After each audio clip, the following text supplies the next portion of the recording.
A massive win for the Falmouth Commodores tonight as they take down the YD Red Sox 2-0 for their second shutout of the season here on Gov Fuller Field. Welcome into Closing the Door. Matt Levine alongside my partner David Hadar. David, tonight an unbelievable game for Falmouth. They didn't really have the offensive fireworks, but they did just enough, and their pitching was spectacular to get their second shutout of the season. You know, one of the great things about baseball, maybe one part of your game isn't working one night, but if the other part's working, then great. It can lead to success, and that's what happens for Falmouth tonight, and that's kind of what has happened over these last few games for the Commodores. Falmouth has now won back-to-back games, taking down a really good Bourne team and a really good YD team as well, and is starting to get hot at the right time of the year. The pitching staff tonight, another phenomenal performance, the second shutout that this team has thrown this season, and that has allowed them to pick up some massive wins.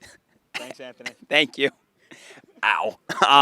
Just spiking ice in your Yeah, a little headshot there. But where was I? Yeah, the pitching staff again for Falmouth has been so good as of late, and that's allowed them to be really successful. Mikey Tepper with 5 scoreless innings tonight, only giving up 1 hit in his outing, turns it over to Chuck Harrison out of the bullpen, 2 scoreless innings, and then Casey Hunt, 2 more scoreless innings, and all of them were just really dealing out there. They gave really good pitches, had good control of their work, and just led to so much success for Falmouth. And tonight, just 3 hits for YD. Each pitcher gave up 1 hit apiece. It was just all around, not really getting into any trouble as well, and that was really limited to the amount of walks that there were. There weren't that many walks tonight for this pitching staff, and when you can do that, you can be more comfortable on the mound, and that's what we saw. It definitely is, and alongside that, Falmouth also tonight did have 2 errors, which may be the only downside to the game tonight, but fortunately, tonight one of the rare exceptions where the errors didn't come back to bite them. Typically this summer, when Falmouth has picked up errors, those guys come around to score, and that has really been an example of Falmouth shooting themselves in the foot. Tonight, though, 2 errors, but nothing comes of it. So you can live with that, and you try and, get those out of your system, but you can live with the fact that you had those, not too many free passes, like you said, with the walks, and so it really kept YD, for the most part, off the base paths tonight.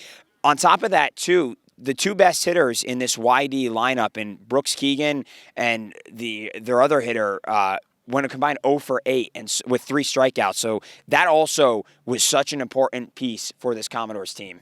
And the defense not showing up tonight, as you mentioned, wasn't really a factor. The pitching was there, and the hitting was there when it needed to be. But we've seen at times this season, the offense goes off and the pitching struggles, or vice versa, and you come out with a loss. Tonight, the offense didn't really struggle. Just didn't have any fireworks. Really, the timely hits were there when they needed it, but just 2 runs, and they were still able to find a win. I think that's just, at the end of the day, baseball being baseball. But if your pitching staff's going to go out there and give up 0 runs, you're in a spot to win every night. Exactly, and that's what I was saying when we first came into this, was that if, maybe one part of your game isn't there one night, that can be okay, especially if another part is there. And, yeah, 2 runs tonight, it's not the best. That's probably not as many as Falmouth would have liked, but it's enough. And the Commodores are able to end tonight on a high note. They move up now into, as at the time of recording this, sitting in 3rd place in the Western Division, an opportunity tomorrow to move up into 2nd place against Cotuit if the Commodores can take down the Kettleers up in Lowell Park. So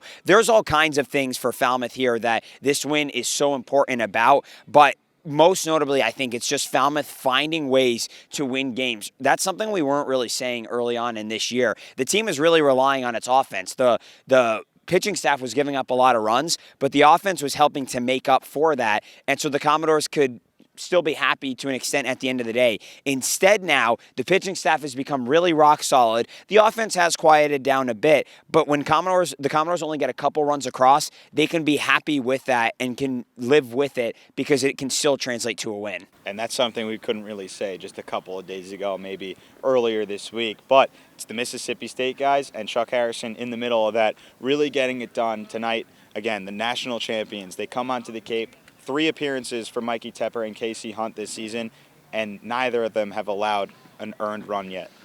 That is wild to think. I mean, both of them have been phenomenal, and Mikey Tepper has transitioned from a bullpen guy to a starter now for Falmouth. Tonight made his 2nd start for the Commodores, his first here at the Gov. 5 scoreless innings, just 1 hit allowed, like you were saying before.